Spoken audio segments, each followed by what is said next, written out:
tuberculosis, hypertension. So ito po sa picture na ito, 3 weeks po na on and off yung ubo niya, no? And then sabi ko sa kanya, kailangan na kitang isugod sa hospital. Sabi niya hindi, just do the blowing daw. Kasi po every time na nag-blower, talagang na gumiginhawa po yung pakiramdam niya, no? But then, siguro mga 10 p.m., sabi niya sa akin, isugod mo na ako sa hospital. Parang hindi ko na kaya. So, sinugod na po namin sa hospital, ano? So, yan po ang itsura ng mother ko upon admission, ano? Tapos, diretso intubate, diretso ICU. So, yung picture po na yan, I thought yan yung last time na makikita ko po yung mother ko. But praise God, naitawid po ng mother ko, ano? He stayed in the ICU for 5 days. Nakalabas po siya ng hospital mga after 9 days.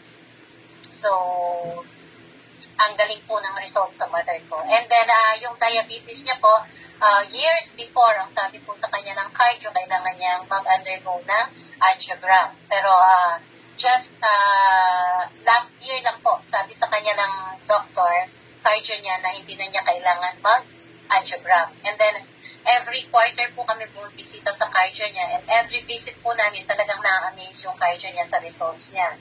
And then we are so thankful kasi nitong June po na nagpa-check up kami, nag-low dose na po siya sa kanyang diabetes, advance. And also, ang sabi sa amin ng cardio niya, alam mo, si Mami, aabot pa siya ng 100 years old. So with that, nung narinig po yan, nagpasalamat po talaga. Kasi ibig sabihin po nun, ganun po kaganda yung result ng mother ko, ano? So praise God again for that.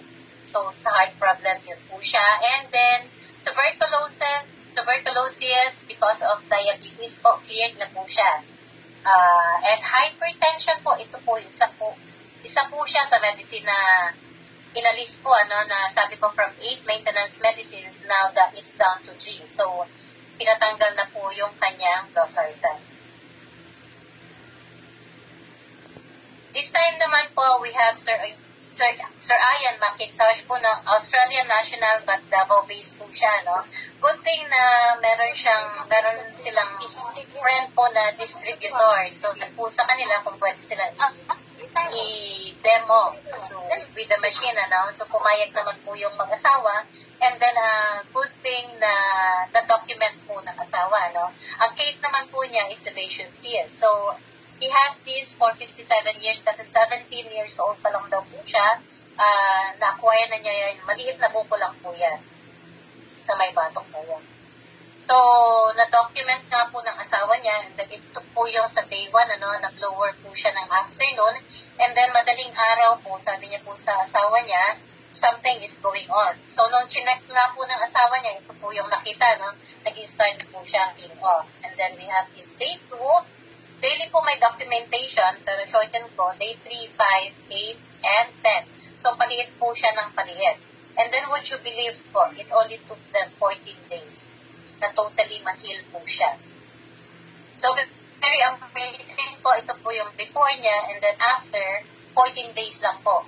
Yung bukol na yan for 57 years, sino ba naman na mag-aakala na with Itara Care, 14 days lang po siya. So, ganyan po siya, ka-amazing. Dati po, always with collar yan siya, no? And during that 14 days na under therapy session pa po siya, no? Nag-abot po kami sa event, kasampay po na towel sa lieg niya kasi tinatakpan niya po yung result ng kanyang pag-peel off po, So, ngayon, kaya na po niya pagsuot ng t-shirt. So, ang kagandahan po dito, ang sabi po niya, wala daw po siya. So, ang ginagawa area, and then they use the blower po twice a day for 20 to 30 minutes twice a day po for 14 days. Yan po ang result.